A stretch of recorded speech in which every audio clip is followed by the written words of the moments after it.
Welcome to the Actually I Can Female Entrepreneur podcast. I am your host, Kayleigh Greenacre, a business strategist, coach, TEDx speaker, author, and your go-to woman for all things business strategy. I am obsessed with supporting female entrepreneurs to grow unstoppable six and multi-six-figure businesses that they love, giving them the freedom and life that they desire.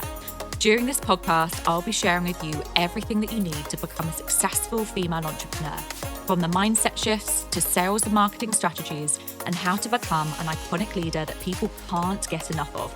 It is my mission to help you stand out, attract your dream clients and customers, and sell out of your offers with ease whilst building the business and life of your dreams. Let's make this your reality, ladies.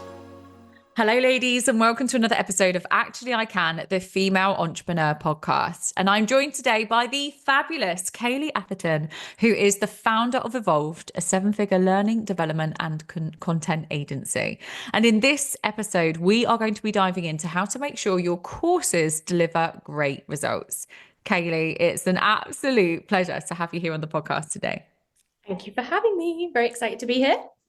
It's nice to have a conversation with someone called Kayleigh as well, which is just very unique. Exactly. Kayleigh and Kayleigh, they're very lucky. Absolutely. So, darling, we're going to dive into all things course creation. I think this is going to be such an incredible episode and a conversation to have for our listeners who are considering creating courses or maybe developing them. But before we dive into that, I think it's really important to let our listeners know a little bit more about you and your journey. Of course. I mean, I think I have a journey that's quite similar to most. So I started in corporate and I was in there for 15 years. The way in there, it sounds like it's jail. It wasn't. There were some very good positive parts of being in corporate. But yeah, so I was working in learning and development, and my last role was working for a luxury automotive brand. And it was great. You know, there were some really good positive parts about that role. The challenge is then when I started a family and I was really struggling with having no control over what hours I was working. I did a global role, so I'd have to travel a lot. And when I had my daughter, I went back after 8 months, and within about 6 to 8 weeks of going back, I was in America for 2 weeks. And I just remember being on the phone and just sobbing, oh God, I can't do it. It's so tough. And then when I was pregnant with my son, it was in the back of my mind from the very beginning of getting pregnant, like, oh, I don't know if I could do this, just never getting to be around, never getting the control. So when I had my son, after 6 weeks, I got an opportunity to do some work for MMU, so the university around here. And they were creating a course that was for small businesses on things like how to do finance, what's marketing, real basic course. And they contacted me and asked if I could help with their learning and development strategy. And I said, yeah, sure. So I had my son in his little car seat underneath the desk and I was rocking it with my foot all the way through this meeting, like, please don't wake up, please. Anyway, it went really well. And then they said, well, how do we do some more work with you? And I was like, oh, maybe I could do a little bit of this while I'm on maternity. And then fast forward like 3 months, it all happened really quickly. People had heard that I was doing consultancy and I was lucky that I'd had a big network. And suddenly I had lots of people approaching me and to the point where I needed to start having people working for me to grow my team. So yeah, I was very, very lucky. And then I created Evolved, started to get really big clients, grew quite a big team. There's 12 of us now. And then last year was our first 7-figure year. And then this year we've just almost doubled that. So yeah, I just feel really, really blessed that I got the opportunity and that I was brave enough to kind of take that little leap. Otherwise I could very easily still be in corporate now. Yeah, absolutely. What a journey as well. And thank you so much for sharing your story with our listeners. So let's dive in to creating courses, because I know that this is something that you can give some incredible advice to our listeners around. So let's talk about, I think a lot of people want to create courses. A lot of people see courses as opportunities to make recurring revenue, to make maybe passive income, depending on the type of course and style that it is. Sure. Let's talk about, first of all, what do you think most people get wrong when they create courses? Are there any sort of key fundamental mistakes that you see people making time and time again? 100%. And whether you're kind of just a one-man band or an online coach or a huge corporation, everybody just wants to put everything in there. And I think it's this desire to give as much value as possible. And for some reason, we kind of equate that to quantity. Let's just throw everything in. Oh, and what about that thing? Oh, and I know this nugget and I know that thing. And what inevitably happens is you squoze it all in and it's just overwhelming. And then there's no thought to what do I actually want somebody to do with this information? And that's the key. The key is thinking, for anything that you're doing, you're giving value. But what is the value? What do you want them to then do? What action do you want them to take?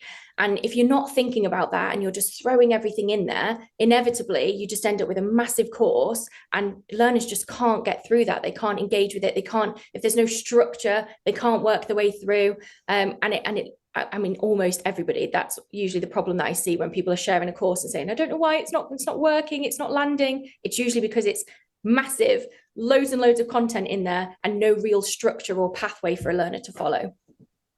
So if our listeners are listening to this and thinking, okay, I want to create a course that's going to obviously support people, help people with X, whatever that is, and not do that. So not throw in, the entire kitchen in the kitchen sink. What would you say then is the first thing that they need to focus on when planning or designing that course? What is the outcome you're trying to make? So what impact do you want your learner, your client to have? So when you start there, what action you want them to take, you can then work backwards to say, well, if I was going to do that action, what would I need? Well, maybe I would need some type of tools or a framework on the best way to do it, the steps to take. What's stopping them from doing it now? And that's where you start to get a bit more depth to your course, because often it's not just telling somebody how to do something, it's inspiring them to think that they can do it. It's giving them the confidence that they're able to do it. What's even the purpose of them wanting to do it? So you can get caught up in just saying, here's how you do something, 1, 2, 3. But if I haven't got the right mindset, if I don't believe that I can do those things, if I'm not bought into the purpose of getting through the 3 steps, what am I getting at the end of it? Well, I'm not going to do it in the first place. So you start with, what's the outcome? What are you trying to do? And how do you get them there? And that won't just be knowledge. That'll be behaviors that they need to have. It'll be skills that they need to have. And it'll be the knowledge side of things. And if you start there, you can't go wrong, because that's always then like your North Star and your anchor to make sure everything that you're trying to put in that course. And when you start veering off a little bit and putting loads and loads and loads in there, you keep coming back to, is this the absolute requirement for the thing that I want that person to do? I love this. So if people have their, the outcome, they've worked out the outcome, and they know themselves how they're going to get them there. How important is it then to have, I would call it a methodology, but kind of like a methodology, a framework, a roadmap, there's millions of different ways to kind of frame this. Do you think that that's really important, or a curriculum is important for designing, growing, and developing a course? Yeah, I think frameworks are magic, actually, for 2 reasons. One, because it helps you. If you've got a framework, then you've already succinctly had to think about what's going to be in each of those steps, or an acronym, or however you've put that framework together. So it forces you to be a bit more succinct, and maybe to say, well, I've only got 5 steps, so what are going to be the key steps in there? That's one thing. But then I won't bore you with all the kind of methodology behind it, but in terms of how an adult learns, if they keep repeatedly seeing the same thing, and even better, if your framework's got like icons or a visual that can really stick in their brain, it helps when they're starting to do something. It immediately makes them visualize that step. Whereas otherwise, it can all just be a big pool of actions I need to do. But if I've got 5 steps and there's visuals, as a minimum, it's going to help them to build that up and recognize it, so that when they're doing the action, they come back to it. Especially acronyms. Acronyms work really, really well for that, because even if they don't remember the word itself, they'll remember that, it's something to do with S. And so it's already anchored them in remembering something. And I think a framework's also really, really useful, because it means that it's yours, and that you have a bit of kind of IP, you have something that's recognizable. Because another, in the world that kind of your audience are in, there's lots of people with lots of courses, but a framework kind of separates you. It's an identifier to show what's different between this course and another. And sometimes I've seen people who make their choices based on, well, this framework was easier. They had 3 steps. This one had 12. I'm going with this one because that felt really overwhelming. So yeah, I can't kind of overplay enough the power of a really, really good framework. Yeah. And do you know what? I can absolutely echo that. I think, first of all, I'm a very visual learner personally. So I I definitely believe that when I can see an actual framework or methodology, and I can see the pathway that I'm going through, I'm just thinking about my previous investments, etc. I am a lot more connected to that, because I understand it, because I can visually see it and understand it. We all know that, there's different buyer types, people buy in different ways, but also people learn in different ways. And I think when it comes to a course, yes, you're marketing it to sell, but you're also marketing it for people to actually complete and to get to the outcome. So 100%, I agree with that. And I think in terms of having those frameworks, and also I love what you said there in regards to, it actually then makes your course stand out and be unique? Because I think there's a million people that could design a course on, I don't know, growth mindset. It's been done and dusted, like it's been done a million times. So how are you going to make your course on, this is just very, very generic, by the way, but your course on growth mindset stand out and unique? And I love the thing that you're saying there is actually that's going to make you unique. You're standing out, your methodology, your framework, because it will set yours apart from everyone else's, because that framework should be yours and unique to you.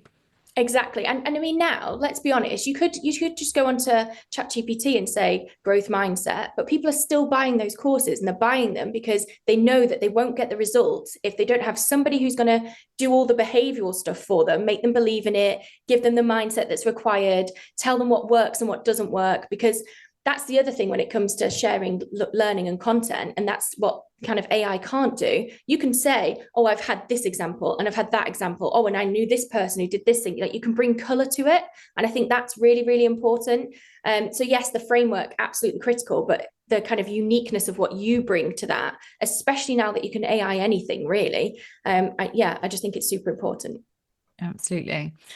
There's another thing that I think with courses that I think some people may have experienced if they're listening to this and they've done courses before, or even if they bought a course and gone through it.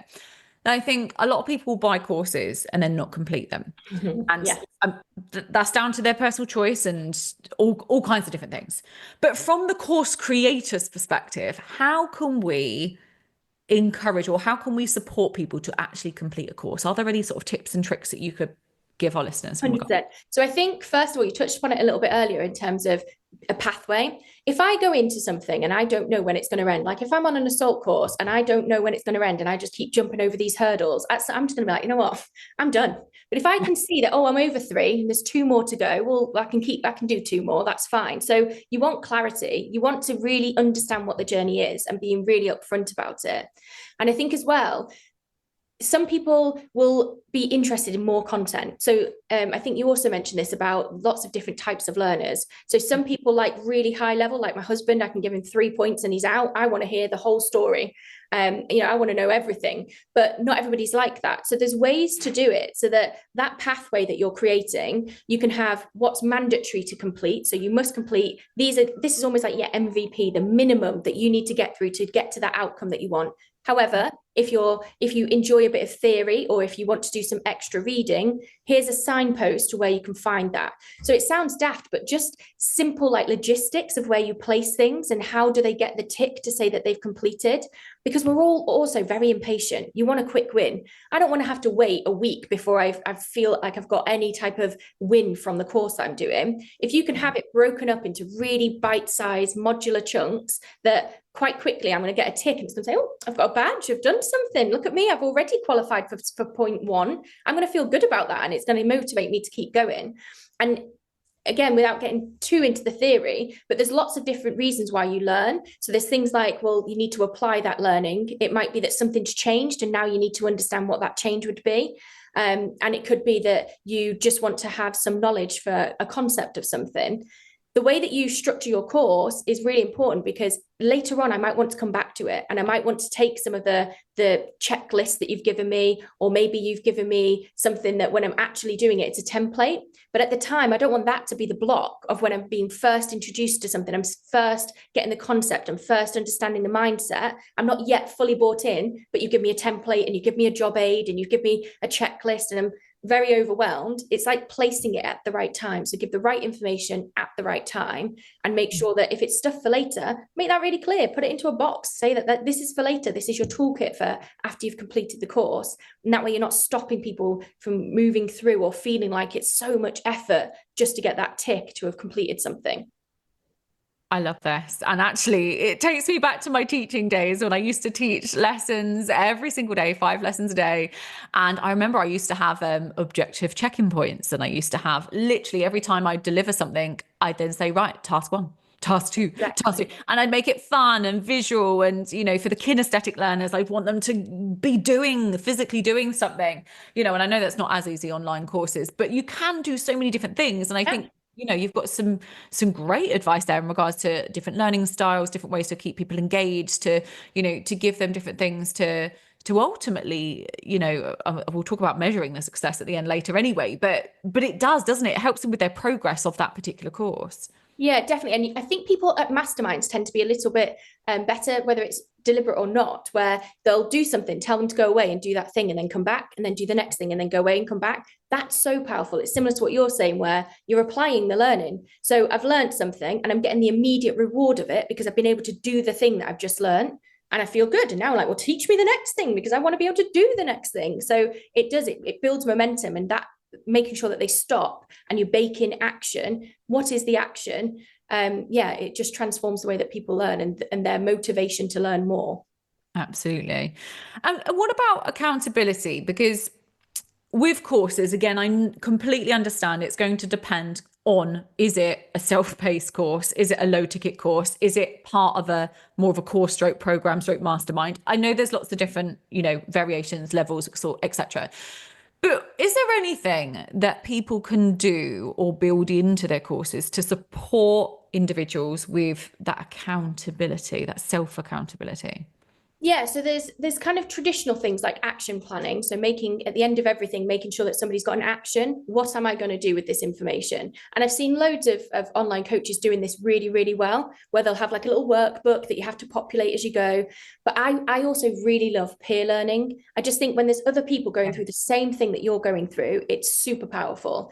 And so being able to have an area where people can put comments. So if they've completed course 1, encouraging it, going on and saying, right, everyone, you've all completed the first course, or even if it's a completely self-led, having a video of you at the end of it saying, you've now completed course 1, great. Why don't you go to this group and have a chat and speak to other people who've gone through that same course and shared their best practice.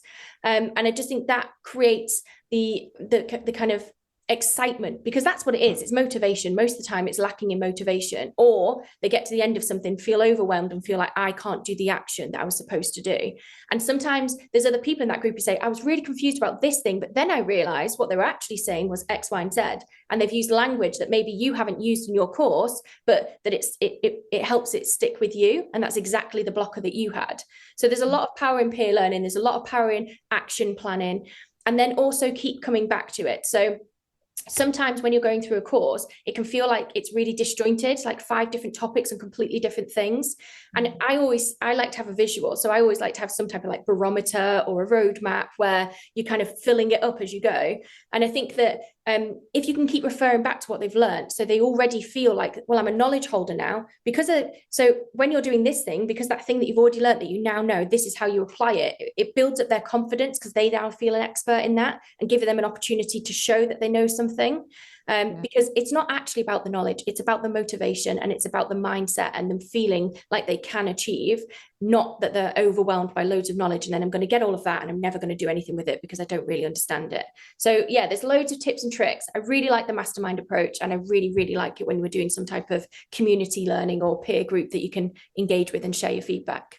Yeah, absolutely. I think it's so important, isn't it? Because at the end of the day, it's disheartening if you have created a course and then you see, because quite a few of our systems allow you to see, don't they, the progress that people are making and how many people have completed, etc. And I think you want your students or your clients to complete those courses. You want them to get the maximum, takeaways and impact, or create the most positive impact for them. So I think it's really important, isn't it, to kind of have that accountability and different options within that, wherever that looks like. I mean, even simple things, I know you said in regards to sort of communities and things as well, and I know with masterminds that works really, really well, but even having like a simple Facebook group for people that are a part of the course, or I don't know, something somewhere, a community that somewhere, people can kind of feel a little bit of support there, even if it's not you actually delivering anything specifically, but just having a nice little community, I think is another thing as well, isn't it, really, to kind of consider lots of different things for people to consider. And what about platforms? Because I know that I've been asked this multiple times by my own clients. I personally, and I think everyone knows this, I use Kajabi, and it's just a very quick, easy, simple platform. I've used it since 2021. It does everything for me. So I love that. But I know there are some fantastic platforms out there. Are there any that you would highly recommend, or where would you suggest to our listeners to kind of go with course creation and platforms? Yeah, I think some of them are a little bit more expensive than others. So it depends. My mindset's always just do, move, try something. Nice. Yeah. So don't let the cost of something overwhelm you. So if you have to start small, there's things out there that are really, really simple. There's things like Talent LMS, which you can get free. There's obviously Go High Level, and there's lots of different people who've white labeled that. And then there's things like Thinkific and Kajabi. For me, the don't get too hung up on the functionality and the overwhelming of the tech. Just think about if you can store some type of asset, so some type of text or PDF or PowerPoint, and you can have videos, that's really your MVP. That's what you need as a starting point. So there's some that do it better for sure. And as you get more and more advanced, you can definitely branch out and spend a lot more money on it. But for me, I just think just get it on there, because you also will learn a lot. Because if people are dropping off and you've got 4 elements to your course, but nobody seems to be completing elements 3 and 4, well, you can quickly go in and you can tweak that and change it. So there's actually a lot of benefit to being agile and starting small whilst you learn what works for your audience. What do people like? Where am I more comfortable in? Where am I getting the success? And then tailor that to a smaller platform and then grow as you go. Because I think if you invest so much in some of the sharper platforms, what you end up doing is you feel all this pressure, and sometimes that adds to the whole, oh, well, I must put more in, there must be more value, so I'm just going to put loads and loads and loads in there. But simple is best, I would say, certainly for your audience and kind of at the beginning of creating courses, and then build as you go. Yeah, absolutely. Starting simple, having a look, and obviously there is a lot out there. There's a lot out there. And if in doubt, I always say to people as well, don't be afraid to ask people. There will probably be a community that you're part of already with other people creating courses. Ask what systems they are using. Because I think systems is one of the biggest blockers, actually, that sometimes it puts people off or holds people back. Definitely. Yeah, a lot of our clients, they'll say, we actually go in on systems, so they don't actually realize they need any support with the course. They'll just say, oh, I can't get past the system. I mean, when we see the course, we usually like, maybe there's something we can help you with here as well. But the majority of the time, it's the platform, because you can get so overwhelmed. And the key really is that you can deliver the content and you can check how well they're doing. You can check on progress, because that's really important. Other than that, that's really your MVP to start with. So just try something. You can upgrade later. You can move your content, but just try something. Don't let it be too techy. Don't let it be too expensive. Anything that's going to block your mindset or make you feel like it's too overwhelming, in my view, don't bother. Just go with the simplest version of it. And then you can just iterate and build and create as you go. Yeah, absolutely. Okay, so we've talked about systems, and I think it's really important to really consider when building a course, we're looking at the outcome, we're working backwards, we're delivering or creating, should I say, the framework, the roadmap, whatever, however you want to look at it. We've talked about learning styles, motivation, and ultimately how to keep people really, really engaged. Let's talk about sort of the end of the course, because I think, when people have an outcome or they plan their outcome and they base it on that and work backwards. Say, for example, they have people then go through their course. How does the person that's created it, so the course creator, then measure the success of that course, especially if they're not in a mastermind? Because I think with masterminds and live groups, it's quite easy because you can consistently check in with them, the accountability is there, et cetera, et cetera. What about those that are literally putting up a course and selling it? Is there that self-paced? Is there any way that they can really measure the success of that course or keep a track of it? Yeah, so I love a good cheat. So something that I always recommend is benchmarking. So as somebody enters your course, having something where the very first thing they need to do is to submit where they are now. So if your course is focused on sales, then you can say, what's your current level of sales? Or if it's focused on growing an audience, what's your current audience level? So before they've even started, because that's the most powerful bit that people forget. At the end, they'll be like, well, how successful was this? And I don't know about anyone else, but I can't remember what I had for breakfast, never mind, what my starting audience was. Whereas if you can put it in there from the very beginning, you've got that benchmark.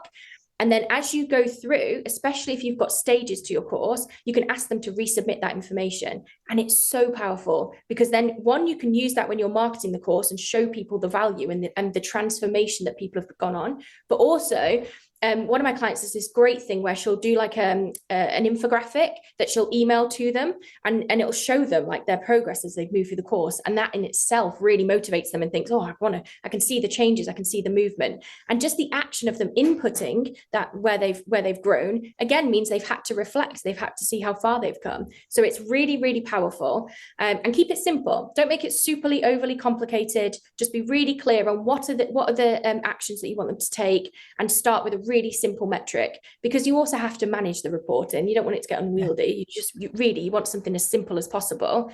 But imagine the power of being able to, which is what we do, being able to say they came in and they were at 38% and now they're at 89%.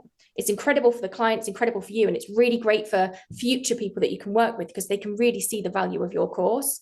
And it just builds that confidence as they're seeing themselves move through, make progress. They're getting more and more motivated because they can see that needle's actually moving from going through your course. I love that. So benchmarking and basically giving them opportunities to share data and information with you, really. I love the fact that, again, sort of giving you that information at the starting point. So for those that are listening, for those of you that are potentially coaches, or that you have programs, live programs and masterminds, you will do this naturally as an onboarding process. So if you look at it, consider it as a way of building this kind of concept into a course, they just need to complete that information. And I love the idea of having different benchmarks and touch points throughout the course so that you can have that data. And the more data you get, the better. And you touched on it a little bit there in regards to then using the data and the results to then market. Is there any advice that you could give to our listeners around the marketing side of things? Because I think when it's a new course, obviously it's a new course, it's a little bit different. But once you've got some of that data, what can people do ultimately to market that course and to support them with selling it? Yeah, we mentioned it earlier about there's a lot out there. The market's quite saturated at the moment in terms of courses. But what people really want to know is it worth my time? Yes. So am I going to get the results that I require? And that's where the stats are just incredible, because you've got it proven. You've got case studies, you've got examples of this is the change. And remember, the reason they're doing the course, they have a problem statement. So if you can prove with tangible stats that you can fix that problem statement, that you can show progression, it's huge. And it suddenly just completely changes the buyer's mindset. And then on top of that, you then also have the opportunities for them to almost qualify you. So it's like, oh, well, the stats are out the way. Now I'm going to work out, is this the right person for me? So it almost breaks the ice, because it's proven that the content itself is successful. But then it's back to that bit that we spoke about earlier about the buying from you for a reason. So now it's they can, I know the course is good. Now I'm just going to focus on Kayleigh and check whether or not that's the right connection. And is she going to keep me motivated? And does she understand the behavioral change that I need to go through? And she's going to help me be accountable throughout that. So yeah, it depending on what type, because some people love stats, some people not so interested, but even if you're not interested, it does the qualifying bit and moves it out the way. So you can then focus on the more important bits about your buying decision. Absolutely. And I think it's important as well, based on that, isn't it, to have, a mix of quantitative data and qualitative data. So you've got the numbers, but you've also got, say, for example, if that particular person states exactly where they were or where they are, anything along those lines, I think to use as like case studies and, data to turn into, an opportunity to share with your audience or your potential clients, ultimately what they can gain from this particular course. Yeah. Yeah, for sure. One of my clients, she's a mindset coach, and she does this really cool thing where she has like a little barometer and it's got all these different faces, and each all the way through the course you have to tick. So at the start it might be like, I'm feeling stressed, overwhelmed. And as you move through, I'm starting to feel like maybe I can do this. And you can show like the change in people's mindsets and how they're feeling. And then all the way to the end where I'm super confident, I've got this, I'm ready to go. And again, like you say, it's a different type of data, but it's still data. It's still saying, this is where I started from, and this is where I am at the end of doing this course. So it's just showing impact. And you can be creative in that. You can really think about, where are they starting from? Is like, you can look at the whole piece, mind, body, results, like whatever you're selling, you can be quite creative in terms of what that looks like and how you position the starting point compared to the end point. But it is just making sure that story's there and really tangible. Yeah, amazing. Thank you so, so much. And what would be the final piece of advice that you would give to our listeners today about creating courses? Start small, because it's that whole piece about anything that you have that's of value, you can then, you know, share that with others, and people are willing to pay you for that, because they may know it, they may not know it, but they may not have the motivation or the structure to be able to then get the action that they need. So no matter what it is, start small, have something, and you can create courses on a shoestring budget. You really can. And then the benefit of them is that you then get results, and you see what how people are finding that. And then you can build on that and build on it. You can even pilot and have a small group to test to see how it is, and then tweak and change it as you go. So I would just say, just start small, be really specific on what it is that you're tackling, and then review and keep iterating and making it better. Yeah. Amazing advice. Thank you so much, Kayleigh. And I've got one final question for you that I ask all of our guests on the podcast, which has nothing to do with creating courses, but I love asking everyone this. What is your one word of the year and why? Mine's build, because I feel like for the last few years, it was like grow. But for me, grow feels a little bit out of control. And I quite like build, because it's still progression, it's still happening, you're still moving, but it's a little bit more controlled. So I've had a frantic 4 years in terms of in the first bit of the business. And now it's about being much more intentional in what we're doing. So continuing to grow, but in a controlled way. So build. I like that. I don't think we've had build on the podcast yet for our word, our guest word. Oh, do you know what? It's been an absolute pleasure. And there is so much in literally 30 minutes that people can take away about building courses. And I know that we could talk about this in forever, for hours and hours, because it's such an interesting topic. And it's something that a lot of people want to build and can, you know, continue to bring into their businesses. So I really, really appreciate all of your insights today, Kayleigh. Where can our listeners find you and connect with you? Yes, so you can find me on Instagram at Kayleigh Atherton. So it's Kayles Atherton. And then also we're on LinkedIn, but it's a little bit more formal on LinkedIn. It's a little bit more of the corporate world, but there's still some really good nuggets. If you are thinking of starting on a course there's some good stuff in there as well. Amazing. Go and give Kayleigh a follow, connect with her. All of her links and details are in the show notes. And I just want to thank you once again for coming on and sharing some incredible insights on how to create the most incredible course. Absolute pleasure. Thanks for having me. Thank you to everyone for joining us for today's episode. Please don't forget to rate, review, and subscribe to the podcast. And I will see you all again next time. Thank you for tuning in to the Actually I Can Female Entrepreneur podcast with me, your host, Kayleigh Greenacre. If you are ready to build, grow, and scale your dream 6-figure or multi-6-figure business, then head to our website now for more information, or connect with me on socials to see how you can create your dream business and dream life.